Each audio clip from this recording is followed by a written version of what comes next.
Sud Radio, Osez entreprendre, Thomas Binet. Comme chaque dimanche matin, on se retrouve pour vos rendez-vous économiques. Bonjour Thomas Binet. Bonjour Maxime. Au programme d'Osez entreprendre ce matin. Comment une enseigne née d'une idée simple est-elle devenue l'une des références de la décoration en Europe ? Maison du Monde, une formidable réussite entrepreneuriale, confrontée aujourd'hui à la réalité d'un marché en pleine mutation. Et nous parlerons aussi d'héritage, de transmission et de destin avec Philippe Spanghero, ancien international de rugby et auteur du livre Au nom du clan, avec lequel nous nous poserons une question. Faut-il être fidèle à son nom ou écrire sa propre histoire ? Et nous terminerons avec Jean-François Faure, entrepreneur, investisseur et consultant pour Oser entreprendre. Nous aborderons un sujet que beaucoup de dirigeants repoussent, la transmission justement. Comment transmettre une entreprise, un savoir-faire, des valeurs, sans attendre qu'il soit trop tard. Ecorezo Business, le magazine de référence pour entreprendre, présente Sud Radio, Osez entreprendre, la saga des entreprises.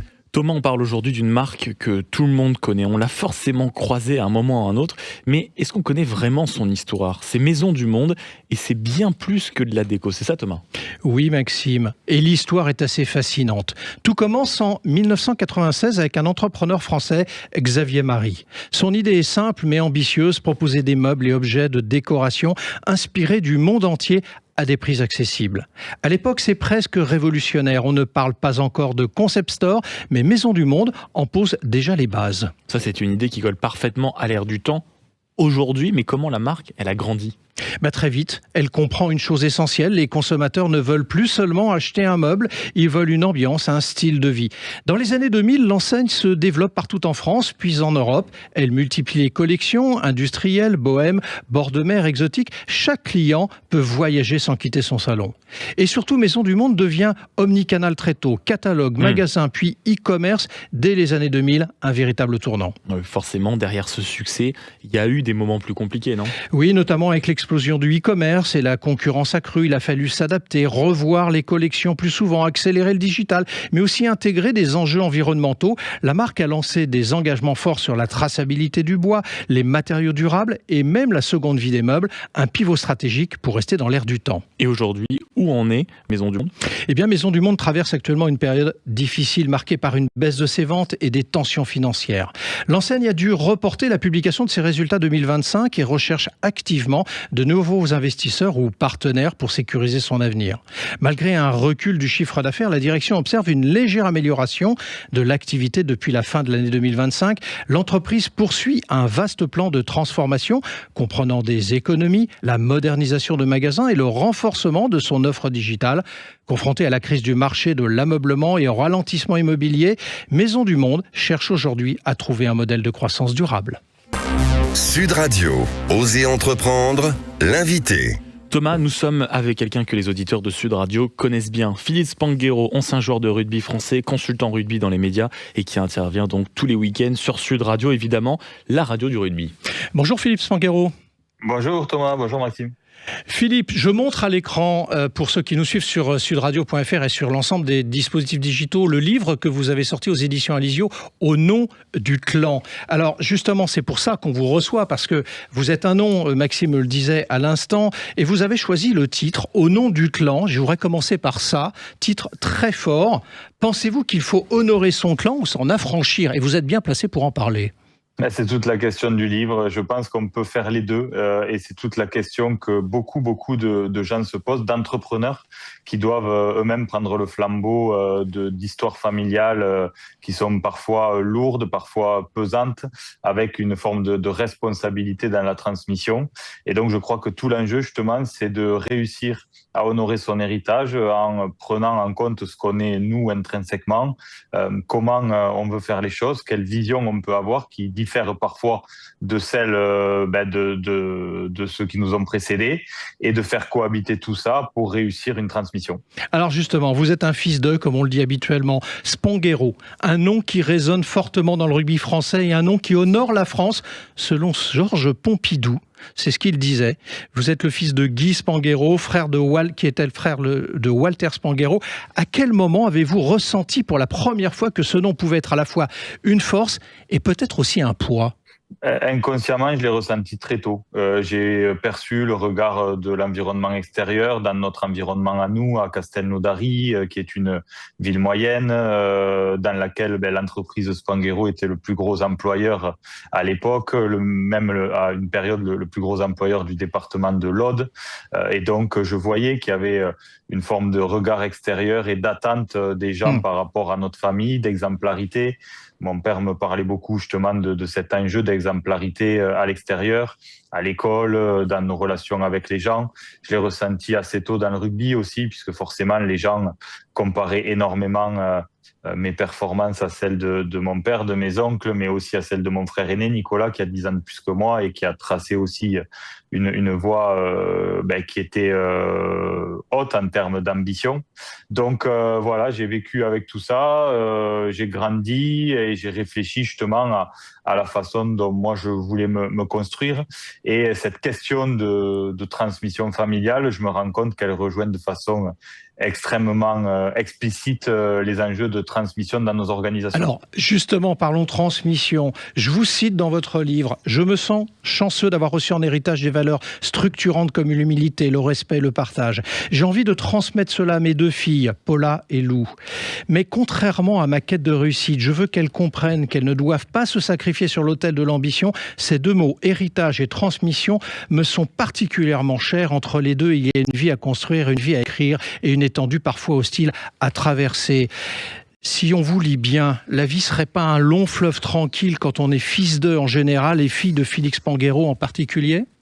Oui, alors j'étais pas très à l'aise en fait toujours dans la rédaction de cet ouvrage parce que je voulais pas du tout que les gens pensent que je voulais qu'on plaigne les enfants d'eux parce qu'il y a à côté de ça beaucoup de très bons côtés et je le dis en préambule, je me sens extrêmement chanceux d'avoir reçu ce que j'ai reçu en termes de valeurs, en termes de possibilités, de perspectives, le champ des possibles.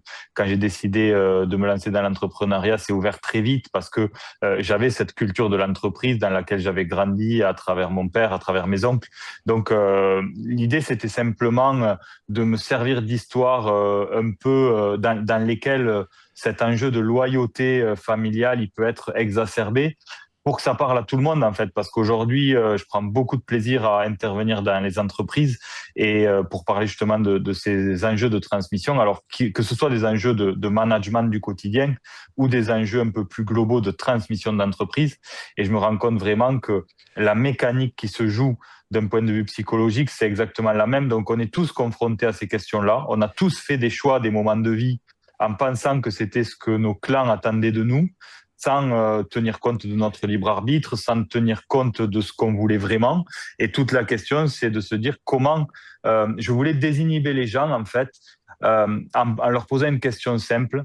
Est-ce qu'on peut prendre une voie différente sans trahir ? Parce qu'on a tendance à penser inconsciemment que s'éloigner de ce que notre clan ou notre famille attend de nous, c'est trahir, et c'est pas le cas. Philippe Spanghero, vous avez interrogé plusieurs personnalités connues pour être des fils ou des filles de Tabarly, Daguin, Bertrand, Galabru, Fechner, Tapie, entre autres, des noms qui ont aussi des histoires et des parcours.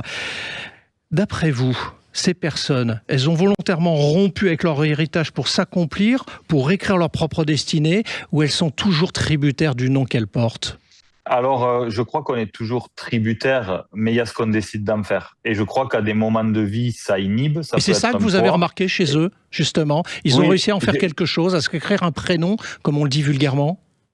Ils ont réussi à se faire un prénom, ils ont réussi à être heureux. Et surtout, ils ont réussi à faire de ce qui a pu les inhiber à une période de vie un moteur. Voilà, Emmanuelle Galabru en parle très bien depuis que son père est plus là. Elle a envie de faire perdurer sa mémoire. C'est un levier de motivation supplémentaire. Les frères Karabatic parlent de la même chose avec leur père, Gérard Bertrand avec le sien.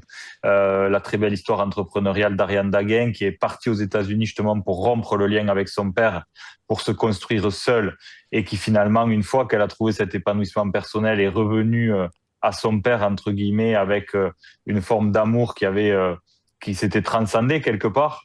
Et donc, c'est vraiment des parcours très, très différents, mais en fil rouge, on retrouve ça, en effet. Philippe Spanghero, parmi tous les portraits, il y en a une petite dizaine, si je vous y intègre un peu en autoportrait dans votre ouvrage. Quelle est la personne qui vous a le plus frappé, marqué par sa personnalité, justement, et à laquelle vous vous attendiez pas ? Alors, j'ai été sincèrement marqué par la plupart de mes entretiens. D'abord par la facilité avec laquelle les témoins se sont livrés sur ce sujet-là, qui est quand même intime. Mais j'ai en tête comme ça un échange avec Marita Barli. Très beau portrait, effectivement. Qui a des mots assez crus, assez durs pour verbaliser justement cette question-là. Et elle dit... moi, quand j'entends que je suis la fille d'Éric Tabarly, j'entends que je suis rien. Être la fille d'eux, c'est n'être rien. Et tant qu'on est vu comme la fille ou le fils d'eux, on n'est rien. Et j'ai trouvé ça extrêmement violent. Mais ça a le mérite de mettre en lumière justement cette question de l'émancipation. Philippe Spanghero, on va arriver au terme de notre échange, mais justement, une dernière question et je vous demanderai d'essayer d'y répondre rapidement. Après avoir écrit ce livre, quel conseil donneriez-vous à un dirigeant qui souhaite transmettre bien plus qu'une entreprise, des valeurs, une culture, une vision? Parce qu'il n'a peut-être pas un nom connu du grand public, cet entrepreneur, mais quelque part, il crée une destinée aussi. Bien sûr, il crée une destinée, mais vraiment, ce livre s'adresse à tout le monde. Alors, en quelques mots, c'est simplement, je pense qu'il faut une grande humilité parce qu'il faut accepter que quelque chose qu'on a construit, nous, autour de nous, avec notre vision, soit plus grand que nous et ne nous appartienne pas vraiment. Ça, c'est le premier travail à faire qui est difficile. Et je crois que quand on a réussi ce travail-là, ça ouvre le champ des possibles et ça permet d'avoir une vision beaucoup plus claire de ce qu'on est prêt à donner, à offrir au monde quelque part. Merci Philippe et on vous retrouve sur l'antenne de Sud Radio cet après-midi de 17h à 18h pour ceux qui veulent suivre le rugby. Et merci beaucoup Philippe Spanghero d'être passé du côté d'Oser Entreprendre et je rappelle que vous êtes l'auteur de Au nom du clan, c'est à retrouver aux éditions Alizio. Sud Radio, Oser Entreprendre, les essentiels de l'entrepreneuriat. Thomas, pour clore cette première parenthèse économique, on va aborder un sujet que beaucoup de dirigeants évitent, on vient d'en parler, c'est la transmission. Une entreprise, un patrimoine ou même un savoir-faire et un jour, la question tombe et malheureusement, elle tombe beaucoup trop tard. Et oui, et pour en parler, Maxime, nous sommes avec Jean-François Faure, notre entrepreneur, investisseur, consultant que nos auditeurs connaissent bien pour oser entreprendre. Jean-François, vous le répétez, la meilleure transmission, c'est celle qu'on prépare avant d'en avoir besoin en définitive. Exactement Thomas, on imagine la transmission comme un rendez-vous chez le notaire, une vente, une succession. En réalité, c'est un processus qui prend des années. Le jour où vous transmettez, il est déjà trop tard pour commencer à y penser. Et pourtant, beaucoup attendent le dernier moment, malheureusement. Oui, alors ça, c'est le paradoxe français. On célèbre les entreprises qui naissent, jamais celles qui disparaissent, faute de repreneurs. Alors, chaque année, des milliers de PME, de commerces, d'exploitations agricoles ferment alors qu'elles ont encore des clients, des salariés, un savoir-faire.